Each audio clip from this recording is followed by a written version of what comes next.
everyone, welcome to the Primary 6 YouTube channel. This video is for Primary 6a, 6b and P6-7. Hope everyone's doing well. I'm here to tell you about some of your lessons for this week. So remember, if you do any work, to upload it to Teams for your teachers to see. You can also ask your teachers any questions. So for this week's video, we are going to talk in a bit more detail about writing a formal letter to a politician. Last week we discussed your topic, taking a closer look at politics, and we did briefly cover, as you were doing your plan last week, some of the things you might want to begin to think about.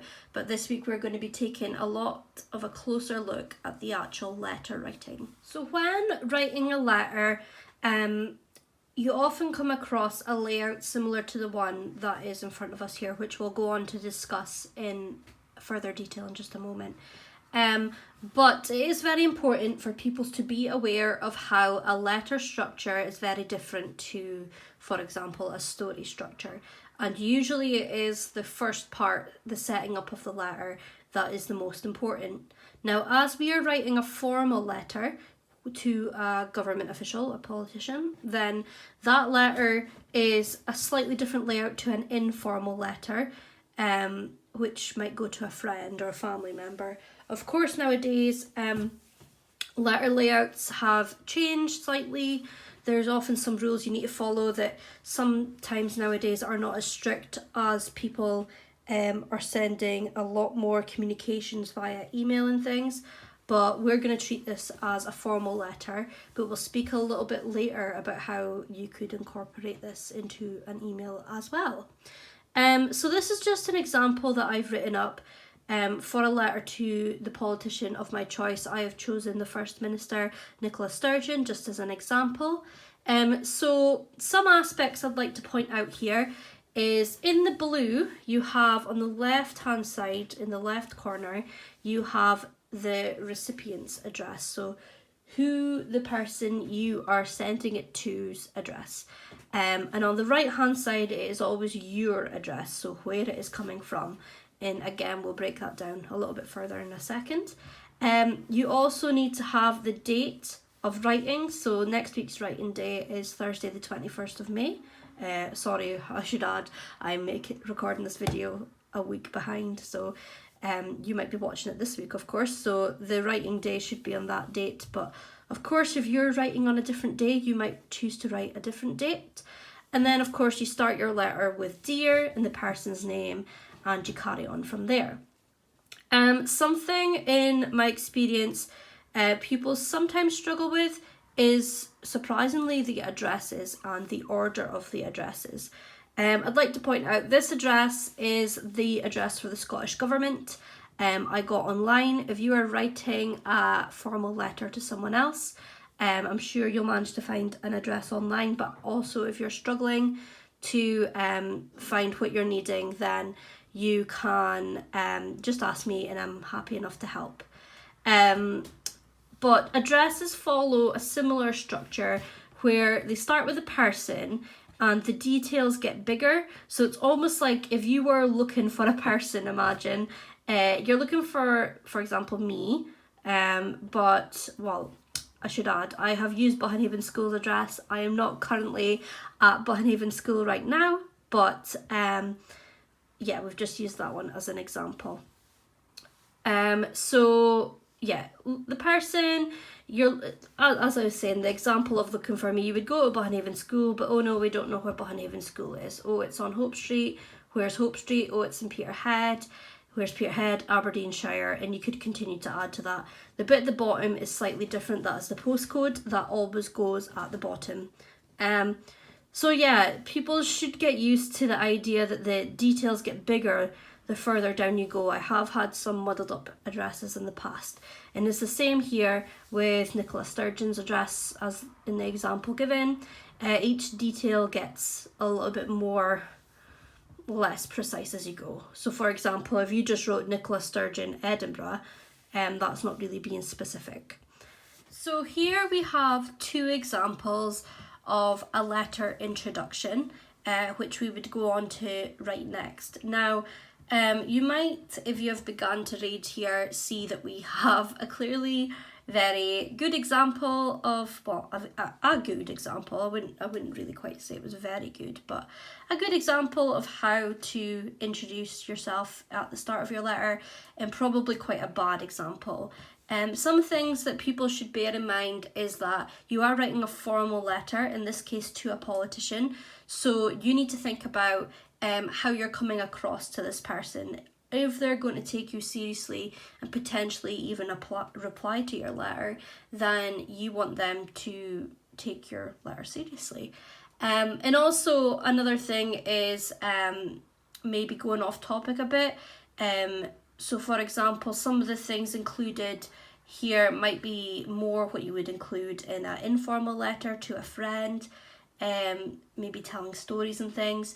And you need to make sure you're kind of using proper language and the content of your letter is sensible to be included. So the examples we have here, we have, hello, my name is Joe. Oh, I think my board is sliding slightly. Let me just catch that. Hello, my name is Joe. I really like pizza. One time I dropped the pizza, but I ate it anyway. I don't really want to write to you, but oh well, I guess I will. Obviously, that is not a great example of how to introduce your letter. They have followed the suggestions of starting your letter by introducing yourself. They have done that, and they have explained why they are writing, but I would not be giving them good marks for using appropriate language here. I'm sure you can tell why. So at the beginning, they speak about pizza, which, unless they are a way to ask the politician some questions about pizza, I'm not quite sure why you would do that. Maybe they have said something about pizza for some reason, but really I think if you're doing that, you're slightly getting off topic and you're missing the point. But yeah, so there's no need to be speaking about pizza, and there's certainly no need to be telling a story about how you dropped it and you ate it anyway, because that's not something that someone's going to take you seriously for.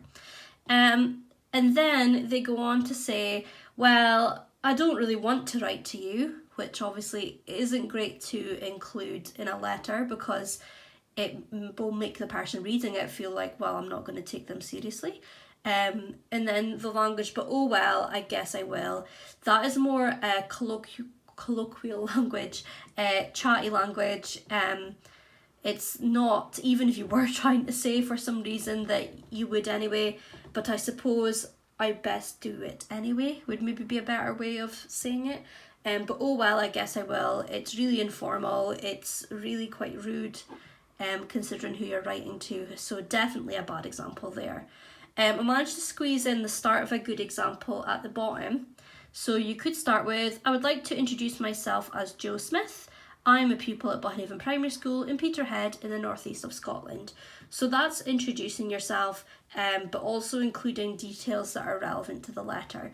It's important because it gives the reader a good idea of who you are. You might want to include more details, for example, your age. Maybe if you're going to discuss a particular interest or hobby, you could discuss about your involvement with that, like a sport or something. I didn't quite have room at the bottom, but then you could go on to add again why you're writing to them. So I'm writing to Nicola Sturgeon, is the example I gave, as I am concerned and interested to know about your role in Scottish politics and the Scottish government as a Scottish citizen.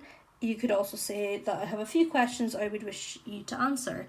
So definitely quite a few ideas you could include here, but making sure that you are using formal language is really important. So in the main part of the letter, I've asked you to think about at least 3 questions you would like to ask the politician of your choice. And again, as we just discussed, these should be proper, serious questions, not taking an opportunity to be silly. So do bear that in mind. Now what I've gotten here is just one question, which I'll explain in a little bit more detail in a second. But I have asked you to come up with 3 questions. And what I'm trying to show you here is how your writing should still be in detail even though you are asking questions. Quite often in class, when it comes to a section like this in a letter, pupils sometimes go crazy just asking question, especially if I have narrowed it down to 3 questions. They think they just need to ask their 3 questions and then move on and the letter's finished. But as we're still trying to work on including detail, we're trying to maybe up our word count. So really we should be looking for all our pieces of writing to be around about 200 to 300 words. A letter does tend to be a little bit shorter, but we definitely shouldn't be way under that when we are writing a letter. So I chose 3 questions. I haven't written them all down here that I would like to ask Nicola Sturgeon. So we have got a question: why were you interested in a career in politics? My second question was, how is it leading a country through the current pandemic? I'm sure it's quite a strange and unexpected circumstance to be in. But the question I've chosen to detail here is actually my third question. What are your plans for schools opening in Scotland? Quite a controversial question perhaps, and maybe by the time this video is uploaded and you're viewing it, we might have some answers, but I thought it was something that some of you might want to ask as well, so why not use it as an example? So here we have, I've started with my question written in a slightly different way as a sentence. I would like to ask, what are the plans for schools opening in Scotland? So then we've went on in the purple writing to explain why we're asking this. I am asking about this as I am a pupil who will be returning to school, and I would like to have an idea of when this will be. Now of course you can add to that why you're concerned, what you know about it and such, so really this could be much longer. And then maybe including a little bit about what you know. So I have also seen in the news that in England they plan to open schools in June. So I'm wondering when we will open. I kind of ran out of room there. Maybe a better way of writing that is I wonder when our schools will open.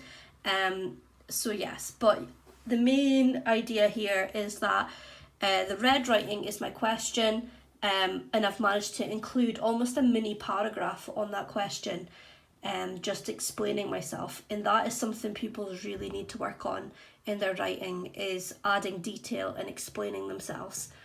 So definitely try and do that this week. And finally, to finish off your letter in a conclusive way, you would include another short paragraph, probably about the size of your introduction. So some things you want to include, this is again just an example, you do not need to copy this. But you might start with, to summarise, I'm interested to find about, and you would maybe include a short list, a couple of sentences explaining your main questions. You wouldn't go in as much detail as you did before. And then it is polite to thank the person for reading your letter. So thank you for taking the time to read my letter.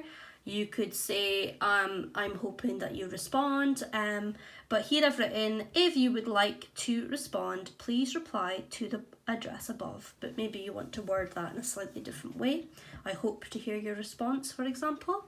And then finally, remembering our letter structure. Surprisingly, sometimes when pupils have been spending quite a long time and effort in their letter, they sometimes forget to include the letter ending in the signing off. But as it's a formal letter and we have addressed it to a person, we would end it with yours sincerely and then your name.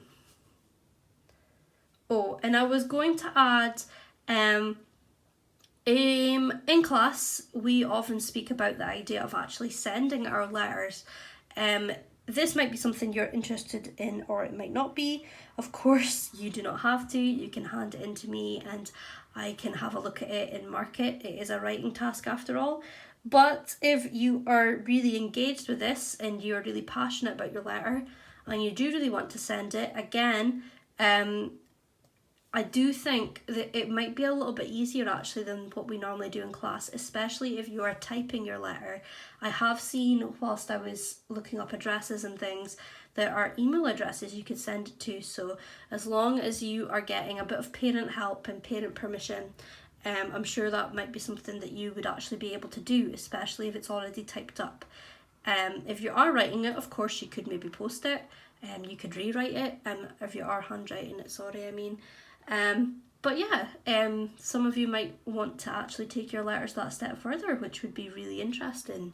You can maybe let me know. Hopefully that was helpful for you this week. Week 5 already, and we'll be seeing you next week.